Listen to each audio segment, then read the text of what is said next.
Hello, ധന്യസ് kitchen ജേണിയിലേക്ക് എല്ലാ കൂട്ടുകാർക്കും സ്വാഗതം. വളരെ എളുപ്പത്തിൽ നമ്മളിന്ന് തേങ്ങയൊന്നും വറുത്തരയ്ക്കാതെ തന്നെ രുചികരമായിട്ടൊരു മീൻകറിയാണ് ഉണ്ടാക്കുന്നത് കേട്ടോ. ഇതിനായിട്ട് ആദ്യം തന്നെ ഞാനിവിടെ പുളിയാണ് എടുത്തിട്ടുള്ളത്. ഒരു പിടി നിറയെ ഇതുപോലെ എടുത്തിട്ടുണ്ട് കേട്ടോ. അപ്പോൾ ഒരുപാട് കറുത്ത പുളി നമുക്ക് ആവശ്യമില്ല. ഇത് നല്ലോണം ഒന്ന് കഴുകിയെടുത്തതിന് ശേഷം വെള്ളത്തിൽ കുതിർത്ത് വെച്ച് ഇതിൻ്റെ ജ്യൂസ് എടുത്ത് വെക്കണം. ഇത് നമ്മൾ കുറച്ച് മുന്നേ തന്നെ വെള്ളത്തിൽ കുതിർത്തി വെക്കണം കേട്ടോ. പെട്ടെന്നായി കിട്ടാൻ വേണ്ടിയിട്ട് നമുക്കിത് ചൂടുവെള്ളത്തിൽ കുതിർത്തി വയ്ക്കാം.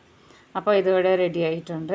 ഇനി നമ്മൾ തക്കാളി, 2 തക്കാളി, പച്ചമുളക്, ചെറിയ ഉള്ളി, ഇഞ്ചി, കറിവേപ്പില ഇത്രയാണ് വേണ്ടത്. അപ്പോൾ പുളി ഞാനിവിടെ പിഴിഞ്ഞെടുത്ത് വെച്ചിട്ടുണ്ട്. ഇനി നമുക്ക് കറി വയ്ക്കാം. അപ്പോൾ ഞാൻ 1/2 കിലോനോളം മീനാണ് കറി വയ്ക്കുന്നത്. ചട്ടി നല്ലോണം ചൂടാകാൻ വേണ്ടിയിട്ട് നമ്മൾ സ്റ്റൗവിൽ വെച്ചിട്ടുണ്ട്.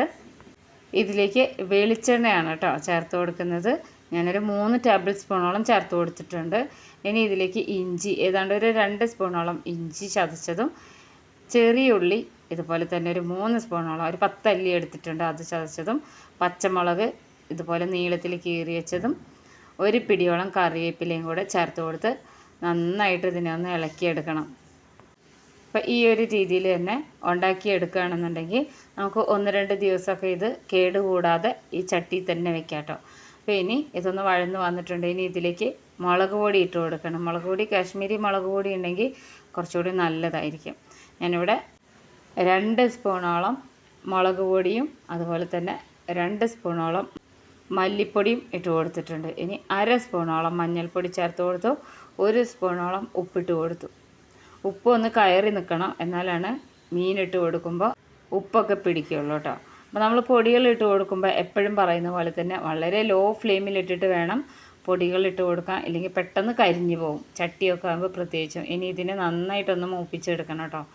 ഈ മസാല എല്ലാം ഒന്ന് മൂത്ത് വരുന്ന സമയത്ത് തക്കാളി ഇട്ട് കൊടുക്കാം. ഞാനിവിടെ ചെറിയ തക്കാളി ആയതുകൊണ്ട് 3 എടുത്തിട്ടുണ്ട് കേട്ടോ. ഇനി ഈ തക്കാളിയും കൂടെ ഒന്ന് ഒരുപാടിങ്ങനെ വഴന്ന് വരണ്ട, ജസ്റ്റ് ഒന്നിങ്ങനെ ചെറുതായിട്ടൊന്ന് വഴന്ന് വന്നാൽ മതി. ഇങ്ങനെ ഉടഞ്ഞ് ചേരേണ്ട ആവശ്യമൊന്നുമില്ല. അപ്പോൾ ഇത് നന്നായിട്ടൊന്ന് വഴറ്റിയെടുത്തിട്ടുണ്ട്. ഇനി ഇതിലേക്ക് സ്പെഷ്യലായിട്ട് ഇതിന് രുചി കൂട്ടാൻ ഞാനിവിടെ ചേർത്ത് കൊടുക്കുന്നത് പെരുംജീരകം വറുത്ത് പൊടിച്ചതാണ്. 1/2 സ്പൂണോളം ചേർത്ത് കൊടുക്കുന്നുണ്ട്. ഇത് നല്ലൊരു മണമാണ് കേട്ടോ.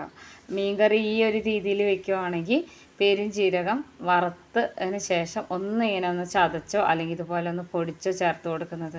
അപ്പോൾ ഇത് നമുക്ക് ചപ്പാത്തിയുടെ കൂടെ കഴിക്കാം, ചോറിൻ്റെ കൂടെ, പുട്ടിൻ്റെ കൂടെ ഒക്കെ കഴിക്കാൻ പറ്റിയൊരു മീൻ കറിയാണ് കേട്ടോ. അപ്പോൾ ഇതെല്ലാം തിളച്ച് വന്നതിന് ശേഷം നമ്മൾ പുളി ഒഴിച്ച് കൊടുക്കുകയാണ്.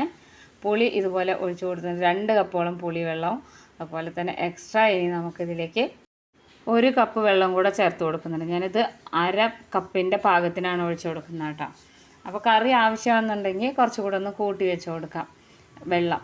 ഇനി ഇത് നല്ലോണം ഒന്ന് മിക്സ് ചെയ്തെടുത്തിട്ടൊന്ന് അടച്ച് വെക്കണം. നന്നായിട്ടൊന്ന് തിളച്ച് വരണം. ഇതിൻ്റെ മേളിൽ ഇങ്ങനെ ഈ എണ്ണ ഇങ്ങനെ വന്ന് നിൽക്കുമ്പോഴാണ് ഇത് കേടുകൂടാതെ വെക്കാൻ പറ്റുള്ളൂ കേട്ടോ. അപ്പോൾ ഇത് നല്ലോണം തിളച്ച് വന്നിട്ടുണ്ട്. ഇതിപ്പോൾ ഈ ഒരു സമയത്ത് നമുക്ക് ഉപ്പൊക്കെ ഒന്ന് നോക്കാം. അപ്പോൾ ഞാനിവിടെ ഉപ്പ് നോക്കിയപ്പോൾ കുറച്ച് കുറവായിരുന്നു. 1/2 സ്പൂണും കൂടെ ഉപ്പ് ഇട്ട് കൊടുത്തിട്ടുണ്ട് കേട്ടോ. അതിന് ശേഷം ഞാനിവിടെ നെയ്മീനാണ് ഇട്ട് കൊടുക്കുന്നത്. 1/2 കിലോനോളം നെയ്മീൻ മുറിച്ച് വെച്ചതാണ് കേട്ടോ. അപ്പോൾ ഈ നെയ്മീൻ്റെ വീഡിയോ എടുത്ത് വെച്ചിരുന്നത് അത് കിട്ടിയില്ല, നമ്മുടെ വീഡിയോ ഓഫായി പോയിട്ടാ. അപ്പോൾ ഇതേപോലെ തന്നെ ചൂരമീൻ വെക്കാം, നെയ്മീൻ വെക്കാം. ഏത് മീനാണെങ്കിലും കുറച്ച് വലിയ മീനാണെങ്കിൽ കുറച്ചുകൂടെ നല്ലതാണ് കേട്ടോ. അത് ഇതുപോലെ ഈ കഷ്ണങ്ങളെല്ലാം ഇതുപോലെ നേരത്തെ ഇട്ട് കൊടുത്തതിന് ശേഷം നമ്മൾ ജസ്റ്റ് ഇതുപോലെ ഒന്ന് ഇളക്കി കൊടുക്കണം. ഇത് നമ്മൾ എപ്പോഴും മീൻ കറിയൊക്കെ വെക്കുമ്പോൾ തലേ ദിവസം വെച്ച് വെക്കുന്നതായിരിക്കും കുറച്ചുകൂടെ നല്ലത് കേട്ടോ. അപ്പോൾ ഇളക്കി കൊടുത്ത് ഈ വെള്ളത്തിൽ ഇങ്ങനെ മുങ്ങിക്കിടക്കുന്ന പരുവത്തിൽ തന്നെ നമ്മളിതിനെ അടച്ച് വെച്ച് നന്നായിട്ടൊന്ന് വേവിച്ചെടുക്കണം കേട്ടോ.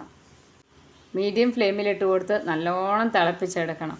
ഞാനിവിടെ ഒരു 4 മിനിറ്റോളം ഞാൻ തിളപ്പിച്ച് കൊടുത്തിട്ടുണ്ടായിരുന്നു. മീനൊന്നും ഉടഞ്ഞു പോകരുത് കേട്ടോ, ഒത്തിരി ഇങ്ങനെ ഉടഞ്ഞു പോകരുത്. വെള്ളം ചെറുതായിട്ടൊക്കെ വറ്റി വരുന്നുണ്ട്.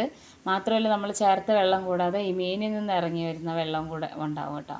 അപ്പോൾ ഇതാ ഒരുപാട് ഇങ്ങനെ ഇളക്കി കൊടുക്കരുത്, എന്നാലും ജസ്റ്റ് ഇതുപോലെ ഒന്നിങ്ങനെ ഇളക്കി കൊടുക്കണം. അപ്പോൾ ഈ ചാറൊന്ന് ചെറുതായിട്ടൊന്ന് കുറുകി വരണം, ഒരുപാട് ലൂസായി നിൽക്കരുത്. അപ്പോൾ നമ്മുടെ മീൻ കറി ഇവിടെ റെഡി ആയിട്ടുണ്ട്. നമുക്ക് ഈ ഒരു സമയത്ത് സ്റ്റൗ ഓഫ് ചെയ്തൊന്ന് അടച്ച് വയ്ക്കാം. ഇതൊന്ന് ചൂടാറി വരുമ്പോൾ കുറച്ചും കൂടെ ഒന്ന് തിക്കായിട്ട് വരും, ഒരുപാട് തിക്കാവണ്ട. ഞാനിവിടെ സ്റ്റൗവിൽ നിന്ന് ഇറക്കി വെച്ചിട്ട് ഏതാണ്ട് ഒരു 20 മിനിറ്റ് ആയിട്ടുണ്ട്. നല്ല എണ്ണയൊക്കെ തെളിഞ്ഞ് വന്ന് അത്യാവശ്യം ചാറ് മാത്രമേ ഉള്ളൂ ഇതിൽ കേട്ടോ, ഒത്തിരി കുറുകണ്ട. അപ്പോൾ എല്ലാവരും ഉണ്ടാക്കി നോക്കണം, അടിപൊളി റെസിപ്പിയാണ് കേട്ടോ.